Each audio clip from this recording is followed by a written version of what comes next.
Bienvenidos a Esperanza Pense. Donde la Esperanza Pense? Welcome to Esperanza Pense, where hope wins. Holy moly, do we love the Lobelia? Do we love the Lobelia? I just imagine fairies live there. Don't they? They have to. Oh, so pretty. Look at that Lobelia. And then we have the hostas. And then we have the coneflower. And then here, this is hibiscus, but it's yet to bloom. So that's our bouquet of the day. It is smoky and not the good kind in southern Wisconsin. So we are batch recording indoors currently. Because I've recently discovered batch recording and I am digging it. I am so digging it because I still feel like the messages are going to come through when they're needed.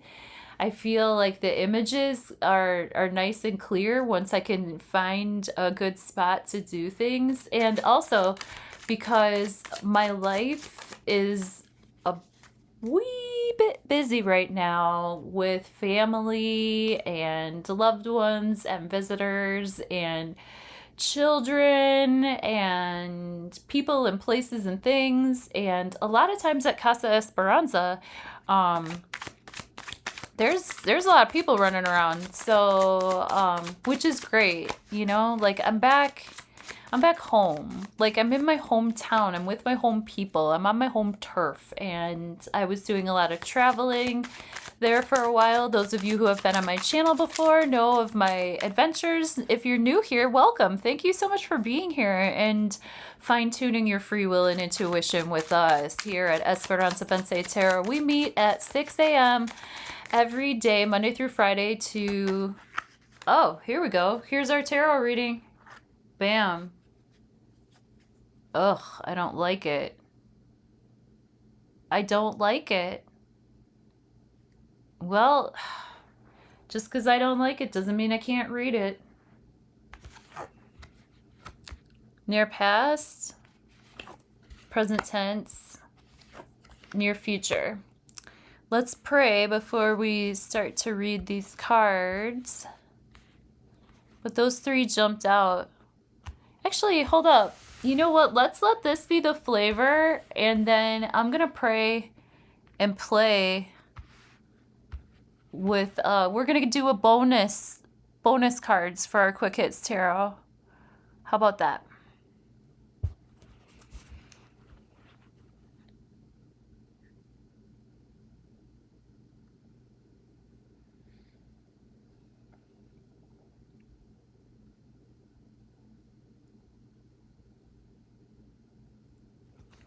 All right.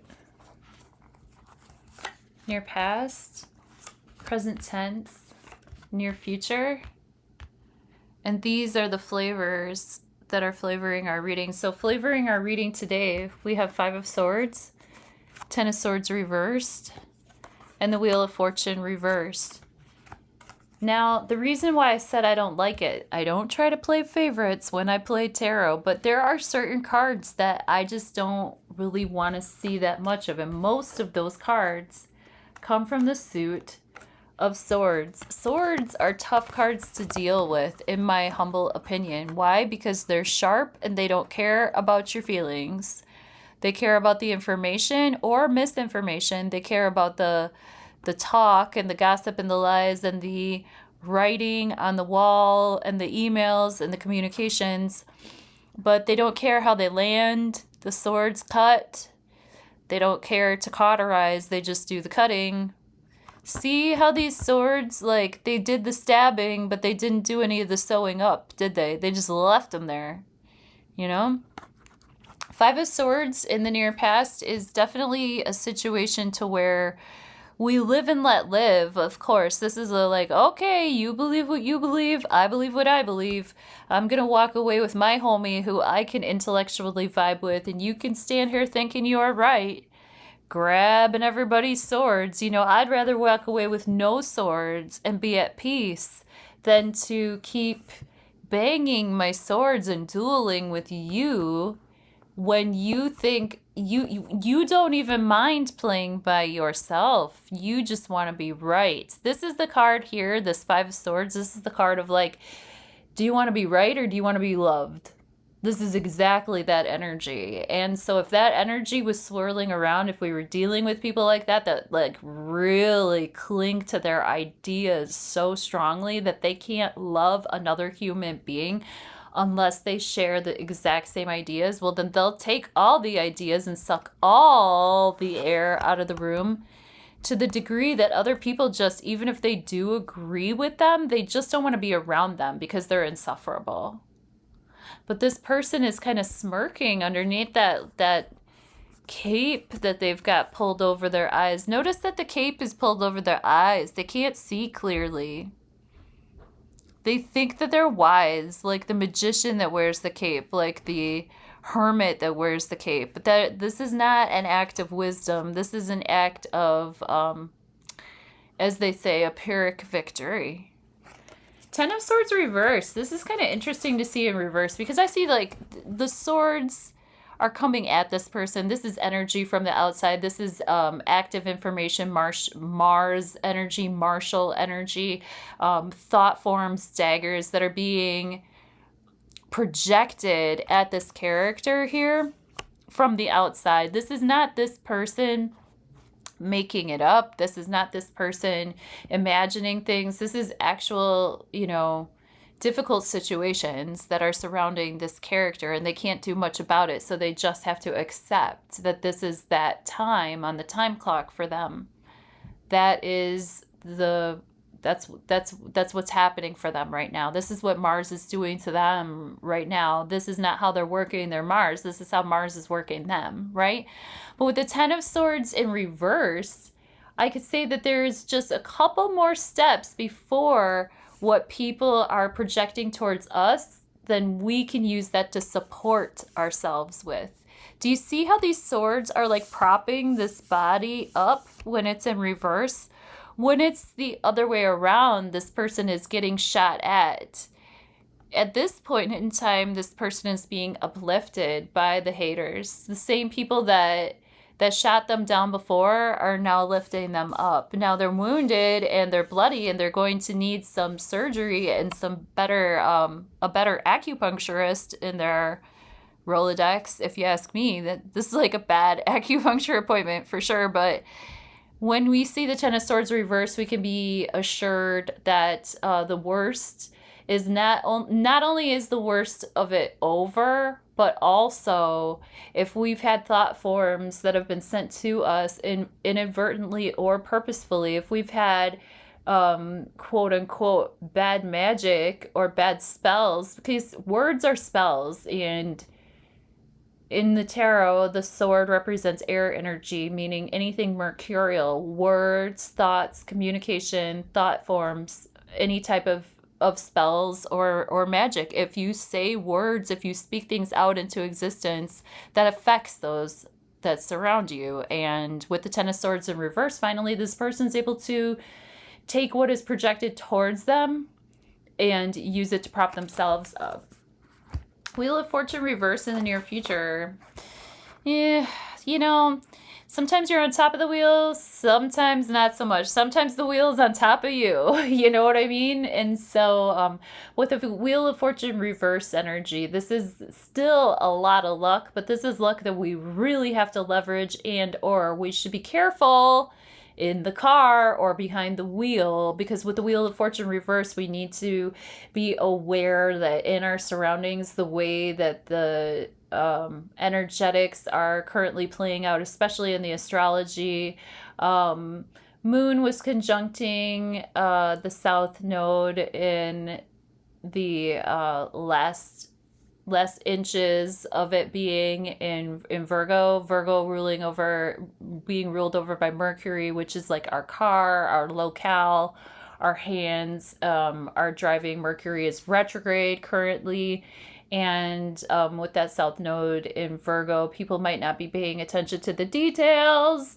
So with the Wheel of Fortune reverse, I think that just might be a little bit of flavor for us to be aware of as we go throughout our day. So let's look at our Quick Hits Tarot then, shall we?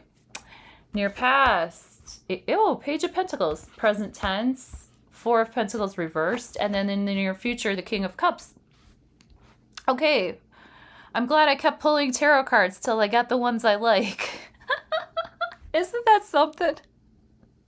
Do you all do that sometimes? You're like, hold up. I don't like these cards. Let me get a clarifier. Well, hey, welcome to Esperanza Tarot, where hope wins and where I'm just a regular tarot reader at heart, just like the rest of us. I'm still gonna pull some cards till I get the ones I like. No, but I mean, I could have got 3 cards I didn't like again, you know, and I would have to read them and I would have to be honest.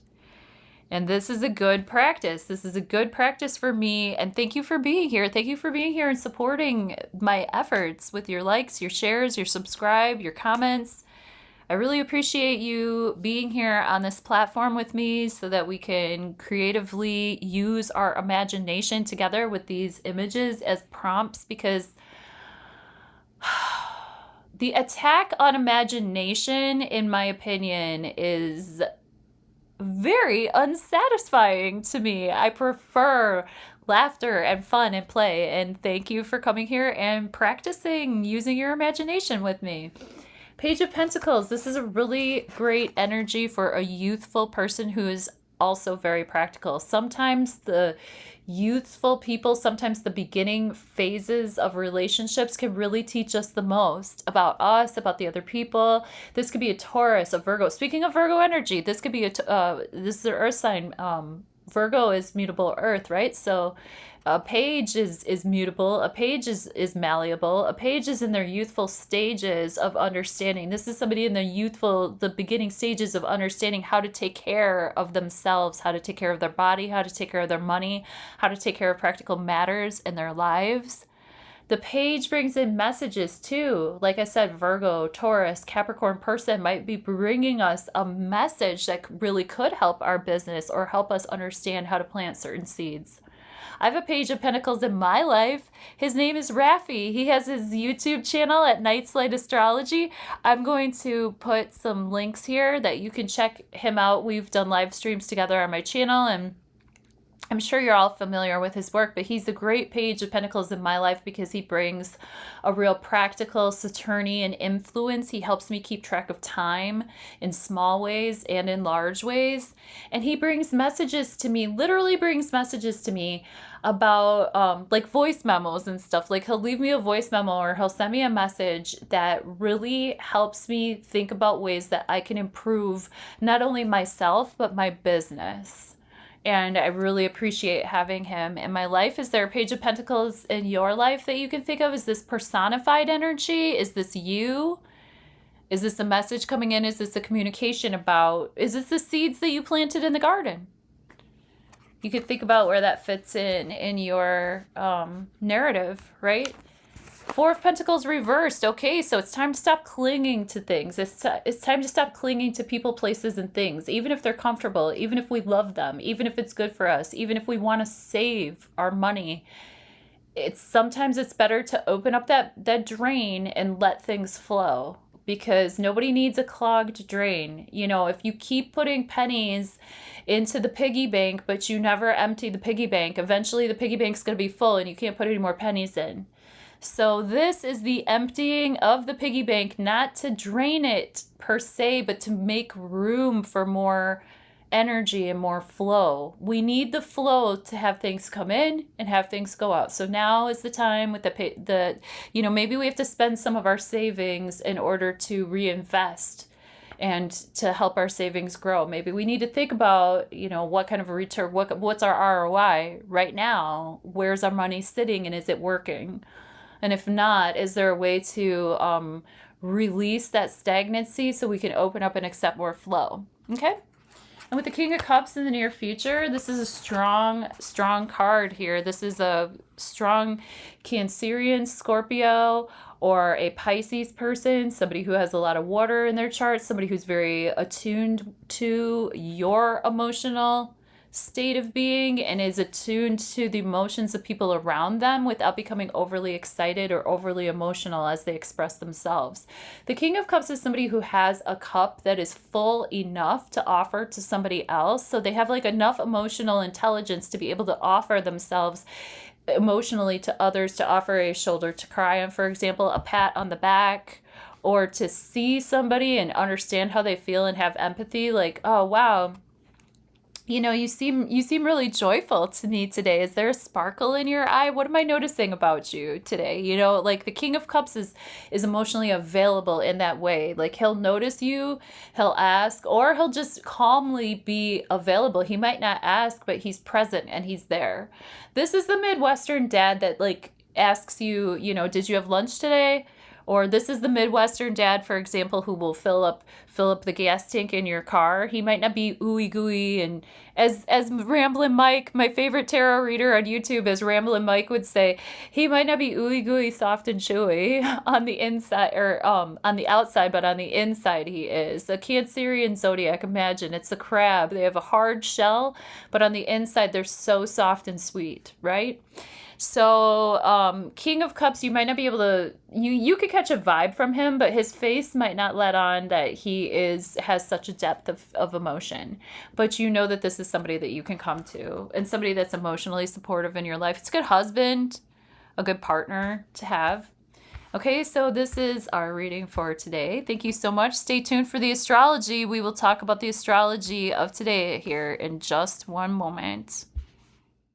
Okie dokie, some deliciously powerful charts that we've been seeing lately, and I can't say it hasn't been fun, except for when it hasn't been, right? Regulus and the South Node conjunct at those beginning little degrees of Virgo, making that direct trine with Chiron, almost exact, still almost exact, and bringing this ongoing healing aspect, that nursemaid aspect to the flushing out and letting go. Has everybody's like Virgo rules over our excretory system, our bowels, right? So take extra care to your tummy, take extra care to your bowels, like make sure that, you know, you're eating enough fiber and flushing, right? Let's see. I love the Jupiter moving into a direct trine with Neptune and an opposition with Pluto. So amplification of the internal power of the everyday people. Pluto in Aquarius to me is I am everyday people. And it's an internalized energy opposite of Jupiter moving through the beginning degrees of Leo. Leo is the one who sings. Leo is the one who shines. Leo is the one who's not afraid to pick up the mic and bring that personal power to the individual within the collective. So there should be some shifts and changes in terms of currency power, personal power, where we dig to find gold. Another song that comes to mind is the opening of the Beverly Hillbillies. Black Gold, Texas Tea, you know, let me tell you a little story about a man named Jed. You know, I mean, there could be some surprising twists and turns for people who have gotten used to a poverty mindset that could change up real quick, especially with Jupiter also in that direct sextile, like almost by degree in that direct sextile with Uranus. And so we have the minor grand trine between Jupiter, Uranus, and Neptune. And then we have the Uranus, Neptune, and Pluto minor grand trine. So we're still working with that cowbell, as I like to call it, the cowbell formation. And Chiron, like I say, is holding that cowbell at the neck of the bull. Chiron at the 0 degree 46 minutes of Taurus being the sign of the bull, the sign of the cow. So ring that bell, clear that energy, you know, keep tuned, right? Neptune is a tuning fork. Neptune is foggy, Neptune is musical, Neptune is artistic, but Neptune art and our spirituality keeps us in tune in reality. So there's new ways of being in tune to ourselves as individuals. Neptune in Aries, Saturn in Aries at 1443 degrees. Making a direct opposition to the moon today. We might feel emotionally blocked. We might feel aggravated. The moon in Libra usually softens a situation, but making that direct opposition to Saturn in Aries, there could be some tension between the feelings that we want to present in our relationships and how we actually need boundaries for ourselves. And how is that going to play out?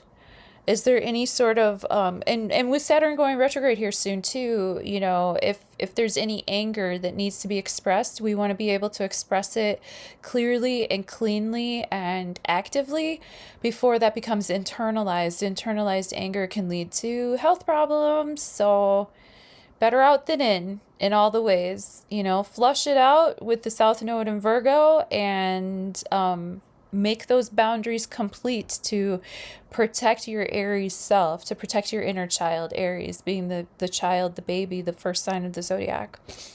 I think, I love the Mars-Saturn sextile there too, and the Mars-Moon trine today. Yeah, so we could really actively be integrating our emotion into our communications, but just watch out for being a little bit edgy or aggressive.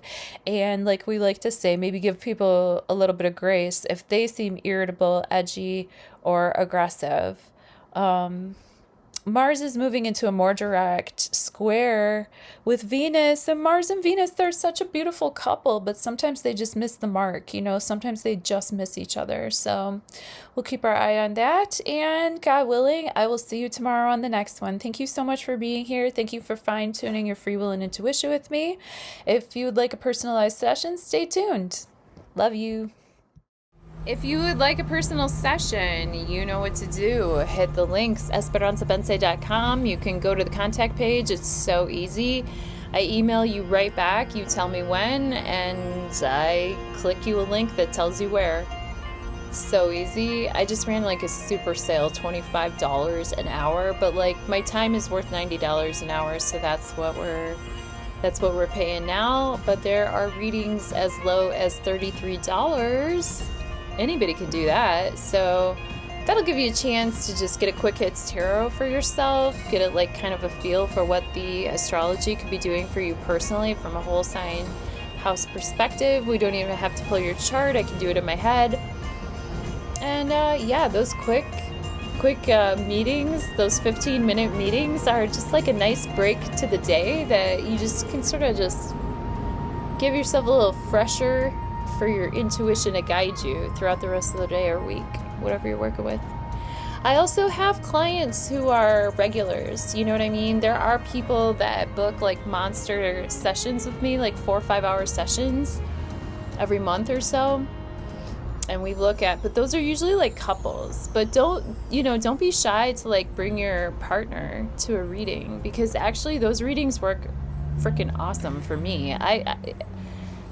From my perspective, I just love seeing this all play out. I love seeing y'all's composite charts play out. It is just so obvious to me why you are the way you are when I get to see these things. So it's like, it's fun for me, it's fun for you, and it's also informative. So why not? Bring your girl, bring your guy, get a session with Esperanza Bense Tarot. And if you are a regular, you know, if you do come back month after month, like, my pricing structure is very fluid for loyal clients. You know what I mean? I try to stay reasonable, and I also try to honor myself and my time. And I'm very blessed to have clients that honor me and my time. So thanks so much, you know, for being fit and being legit. All right, stay tuned. See you on the next one, God willing.